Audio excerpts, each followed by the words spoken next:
They told us we were the knights of the air, the last gentlemen warriors. That's what the newspapers called us back home, and God help me, I believed it. I was 23 years old, fresh out of flight school in Texas, and I thought I was going to have an adventure. The romance lasted about as long as my first combat patrol. I grew up in Sacramento, California. My father ran a newspaper, and I'd spent my whole childhood reading about Lindbergh and the early aviators. When America entered the war, I didn't want to be stuck in a trench. I wanted to fly, wanted to be up there in the clean air, above all the mud and misery. The Army Air Service was taking volunteers, and I signed up before my mother could talk me out of it. Flight training was 8 weeks of hell. They crammed us into jennies and told us not to die. Out of the 32 men who started my class, 21 made it through. The rest were training accidents, stols, spins, crashes. We buried them and kept flying because that's what you did.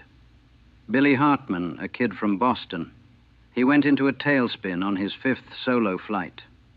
They found him in pieces scattered across a cotton field. But I was good. Natural, the instructors said. I could feel what the plane wanted to do before it did it. That sense of connection, like the aircraft was an extension of my body. I thought that would keep me alive. When they shipped me to France in August of 1918, assigned me to the 94th Aero Squadron, Eddie Rickenbacker's outfit, I was excited, proud. I was going to be a fighter ace, going to paint kill marks on my fuselage and come home a hero. The veterans at the aerodrome looked at us new pilots the same way infantry veterans looked at replacements, like we were already dead, like it was just a matter of time. Lieutenant Frank Carter took me aside my first night there. He'd been flying since 17, had 9 confirmed kills. He was 25 years old and looked 50. "Kid," he said, "forget everything romantic you've heard about air combat. It's murder up there, fast, brutal murder, and the sky doesn't care how good you think you are." I didn't believe him. Not really, not until I saw it myself. My first patrol was September 12th, 1918. 6 of us in Spey D3s, flying escort for observation planes over the Argonne. Beautiful morning, sky so blue it hurt to look at. Autumn sun glinting off our wings. From 3,000 feet, the war below looked almost peaceful. Just a brown scar across green countryside. Frank was my flight leader. He'd made it clear I was to stick to him like glue, do exactly what he did, and for God's sake, don't be a hero. The other pilots were a mixed bunch. 2 veterans, 2 rookies like me. There was Tommy Chen, a Chinese-American kid from San Francisco who could barely grow a mustache. He grinned at me before we took off, gave me a thumbs up. We'd gone through training together. The formations from the ground looked graceful, almost choreographed. Up there, it was constant work, fighting the wind, watching your engine temperature, scanning the sky until your eyes ached. They taught us to look for dots that didn't move with the clouds, to check your 6 o'clock every few seconds, to never fly straight and level for more than 30 seconds. We'd been up maybe 40 minutes when Frank's plane waggled its wings. Enemy aircraft. I couldn't see them at first. Then suddenly, there they were, materializing out of the sun. 5 Fokker D7s, red and green paint schemes, diving toward our observation planes. Everything happened so fast. Frank dove to intercept, and I followed, heart hammering.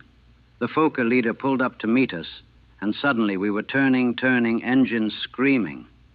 I was trying to follow Frank, trying to watch the enemy, trying to remember my training all at once. A Fokker flashed past my wing, close enough to see the pilot's face, close enough to see his goggles and leather helmet. I got my nose pointed at a German plane and fired. The guns shook my whole aircraft, tracer rounds arcing out. I missed by a mile. The Fokker rolled and was gone, and suddenly there was another one on my tail. I could see the winks of light from his guns. I broke hard left, so hard I grayed out for a second. When my vision cleared, the sky was a chaos of wheeling aircraft. I'd lost Frank, lost everyone. There was a SPAD going down in flames to my right, black smoke trailing. I couldn't tell if it was one of ours. A Fokker crossed in front of me, and instinct took over. I pulled lead, fired, and saw fabric tear from his upper wing. He dove away, trailing smoke. My first hit. I felt a surge of exhilaration. Then Tommy Chen's SPAD exploded. Not caught fire, exploded. 1 second he was there, turning to follow a German, and the next his fuel tank detonated in a ball of orange flame. The wings folded, and the whole burning mess tumbled toward the earth. No parachute. We didn't have parachutes. Command said it would make pilots abandon their aircraft too easily. Tommy was my age. We'd shared a barracks for 8 weeks. He'd shown me pictures of his girlfriend back home, talked about the restaurant his family owned. And just like that, he was gone, falling in burning pieces over France. The fight broke up after maybe 5 minutes, felt like hours. We limped back to the aerodrome, 4 planes out of 6. Tommy was gone. And Lieutenant Morrison, one of the veterans, he'd been hit. His plane was shot to pieces, fabric hanging in strips, oil spraying across his windscreen. He made it to the field and crashed on landing, broke both legs. They shipped him home, and he was the lucky one. That night, they moved a new pilot into Tommy's bunk. Didn't even wait a day. His photos were still on the wall. Frank found me sitting outside, staring at nothing. He handed me a flask of whiskey, and I drank without tasting it. "First combat?" he asked. I nodded. "You did fine. Stayed in the fight. Got some hits. That's more than most manage their first time." "Tommy's dead," I said. "Yeah, he is." Frank lit a cigarette, hands steady. Mine was shaking. "Want to know the secret to surviving up there?" I looked at him. "Stop thinking of them as people. Your friends, the enemy, all of them. They're just targets or threats. The second you start caring, start remembering they've got families and girlfriends and favorite songs, that's when you hesitate. And hesitation kills you." I flew 47 more combat missions between September and November 1918. By the end, I understood what Frank meant. Had to understand it, or I'd have gone insane. October was the worst. We were flying 2, sometimes 3 sorties a day, supporting the Meuse-Argonne offensive. The Germans were desperate, throwing everything they had at us. Every patrol was a fight. I got my first confirmed kill on October 3rd. Fokker D-7, green fuselage with white stripes. I got on his tail and walked my tracers into his engine. He went down trailing smoke, crashed in the German lines. They confirmed it from the ground observers. Everyone congratulated me. Frank bought me a drink. They painted a little iron cross on my fuselage. I threw up behind the hangar afterward. Couldn't help it. I'd killed a man. Saw him go down, saw the crash. Somewhere in Germany, a mother would get a telegram. A wife would become a widow. Maybe he had kids. Then I remembered Frank's advice. Stopped thinking about it. Had to. By late October, I had 4 confirmed kills. 4 little crosses painted on my SPAD. People were calling me an ace in the making. I needed 1 more for the official title. The pilot who'd replaced Tommy lasted 3 days. The one after that made it a week. We stopped learning their names. Just called them the new guy until they either survived long enough to become real or died and got replaced. Frank was still alive somehow. 13 kills by then. But he was different. We all were. When we weren't flying, we drank. When we couldn't drink, we played cards with 1,000-yard stares, barely speaking. Sleep was difficult. You'd close your eyes and see the planes spinning down, the flames, the faces. There was a Belgian pilot at our aerodrome, guy named Laurent. He'd been flying since 1915, ancient by our standards, 27 years old with white in his hair. He told me once, drunk, that he couldn't remember the faces of half the men he'd killed, said they blurred together into one screaming, burning thing that chased him through his dreams. I understood what he meant. November 4th, I got my 5th kill, made ace. A German two-seater observation plane trying to photograph our lines. I came down out of the sun and lit him up. The observer slumped over his gun. The pilot tried to dive away, but I stayed with him, kept firing until his engine seized and he had to glide down. He made it to the ground, crash-landed in a field behind German lines. Might have survived, might not. They counted it as a kill either way. That night, they threw me a party. Champagne someone had stolen, toasts to the new ace. I smiled and drank and tried to feel proud. But all I could see was that observer, the way his head snapped back when the bullets hit him, the way his arms had gone limp. Frank pulled me aside during the celebration. 5 kills, he said. You made it. You're one of the elite now. Don't feel elite, I said. No, he agreed. It doesn't, does it? The next morning, Frank didn't come back from patrol. I wasn't flying that mission, had the morning off. I watched them take off, 6 SPADS in formation. Frank was leading, 4 came back. They said he'd chased a German too far behind enemy lines, got swarmed by 4 Fokkers. Last they saw, he was going down in a spin, plane trailing smoke.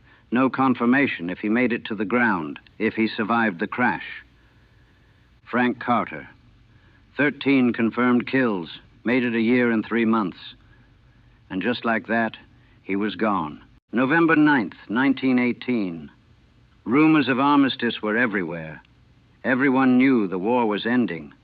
Days, maybe hours left. We flew anyway. Orders were orders. I was leading a patrol. Me, with my 5 kills and 3 months of experience, leading 4 other pilots. That's how desperate things were. All the real veterans were dead or broken.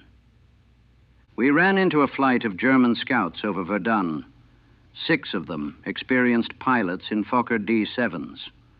The fight started at 8,000 feet and spiraled down to 2,000, planes twisting and turning, guns chattering. I got behind one, lined up the shot. Close range, maybe 50 yards. I could see every detail, the iron cross on his wings, the streamers on his struts, the pilot's helmet. I fired. Long burst, tracers converging. His engine exploded. The Fokker snap-rolled, trailing fire and smoke. I followed him down with my eyes, watching, making sure. The pilot was fighting the controls, trying to level out, trying to survive. The plane was too damaged. He was too low. He hit the ground, doing maybe 100 miles per hour. The wreck cartwheeled across a field, shedding pieces, burning. I circled once, low enough to see the crater, the scattered debris. No way anyone survived that. My 6th kill. I pulled up and rejoined the fight, but the Germans were breaking off, heading east. We let them go. We were all out of ammunition anyway. Flying back, I couldn't stop seeing it. The crash. The way the plane had disintegrated. I'd seen plenty of crashes before, but this one... I don't know why this one was different. Maybe because I'd watched the whole thing. Maybe because the war was almost over and it felt so pointless. Maybe because I could see, really see what I was doing. I wasn't hunting targets. I was killing men. Turning young pilots into burning scrap metal and corpses. We landed, and I taxied to my spot and shut down the engine. The mechanics were cheering, congratulating me on number 6. I climbed out of the cockpit and walked to the operations shack and told the CO I was done flying. Told him I didn't care if they court-martialed me. I wasn't going up again. He looked at me for a long moment. Then he said, "War's over in 2 days anyway, son. Get some rest." I went to my bunk and stared at the ceiling for hours. The 6 iron crosses painted on my plane. 6 men who'd gone up in the morning and never came home. 6 mothers, Wives, families. How many had I hit but not killed? How many had crashed behind their lines where we couldn't confirm it? The numbers didn't mean anything. They were just numbers. But the faces, I couldn't stop seeing the faces. The armistice came on November 11th, and we celebrated like madmen. We'd survived. We were going home. The nightmare was over. Except it wasn't. I came back to Sacramento in January of 1919. They threw a parade. The local paper ran a story. Hometown hero returns. 6 kill ace. My picture was in the window of my father's newspaper office. People wanted to hear stories about dogfighting, about the thrill of combat, about the glory of it all. I couldn't tell them the truth, that there was no glory, that I'd wake up in the middle of the night seeing planes falling in flames, that I'd flinch at the sound of backfiring cars because it sounded like machine guns, that sometimes I'd see a young man Tommy's age and have to leave the room before I started shaking. They wanted a hero. I gave them one, smiled and told sanitized stories about clean combat in the clear sky. Never mentioned the screaming, the burning, the sound of fabric tearing and metal shrieking. Never mentioned Frank or Tommy or the 24 other pilots I'd watched die. I tried flying again in the 20s, barnstorming, air shows, the whole circuit. Got in the cockpit of a Jenny, fired up the engine, and my hands started shaking so bad I couldn't hold the stick. Had a panic attack right there on the runway. Never flew again. 40 years later, I still dream about it. Not nightmares exactly, more like memories that won't stay buried. I'm back in the cockpit, turning and burning, the sky full of aircraft. I'm shooting, watching the tracers arc out, seeing the hits, seeing the planes go down. Sometimes in the dreams, I'm the one going down, spinning, out of control, the ground rushing up. I wake up right before impact, every single time, heart pounding, sheets soaked with sweat, the sound of the engine still screaming in my ears. People talk about the Red Baron, Eddie Rickenbacker, the great aces. They make it sound romantic, chivalrous, like it was some kind of sporting contest up there. It wasn't. It was murder. Fast, mechanical murder at 200 miles an hour. We killed men we couldn't see clearly, who we'd never spoken to, who we knew nothing about except they wore the wrong uniform. We celebrated the kills with painted crosses and champagne, kept score like it was a game. But every cross was a person. Every kill was someone's son, someone's brother, someone's father. They had favorite foods and childhood memories and dreams about what they'd do after the war. And I erased all of that with a few seconds of machine gun fire. My 6th kill, that German pilot who crashed near Verdun on November 9th, I think about him a lot. 2 days before the armistice, 2 days from going home. Did he have a family waiting? Was he thinking about the war ending, about surviving just a little longer? I killed him for nothing, for orders, for 2 more days of a war that was already over in everything but the calendar. They gave me medals, the Distinguished Service Cross, the French Croix de Guerre. I keep them in a drawer, can't look at them. They feel like gravestones. The worst part is knowing I was good at it. Natural, they said. I had the reflexes, the instinct, the killer edge. I could have been a great ace if the war had lasted longer. More kills, more glory, more young men sent spinning into the ground. And part of me, a part I hate, part of me misses it. Not the killing, but the flying. The feeling of being up there in the clean air, the wind in the wires, the absolute focus of combat. Nothing in civilian life ever came close to that intensity. That pure adrenaline rush of life and death in the span of seconds. What does that make me? That I miss the thing that destroyed me? The young pilots who didn't come back, Tommy and Frank and all the others, sometimes I think they were the lucky ones. They don't have to spend decades remembering. They don't have to smile through celebrations of the war, don't have to pretend it meant something noble. They got to stay young, got to stay in that moment before the truth really sank in. I'm 62 years old now. I've lived a whole life after the war. Married, had children, built a career. But I've never really left that sky over France. I'm still up there, circling, watching the young men fall, still counting the crosses, still waiting for the engine to fail, for the spin I can't recover from. They called us the Knights of the Air, the last gentlemen warriors. We weren't knights, we were killers in flying machines, and the sky remembers every single one of us, every plane that fell, every life that ended in fire and smoke and impact.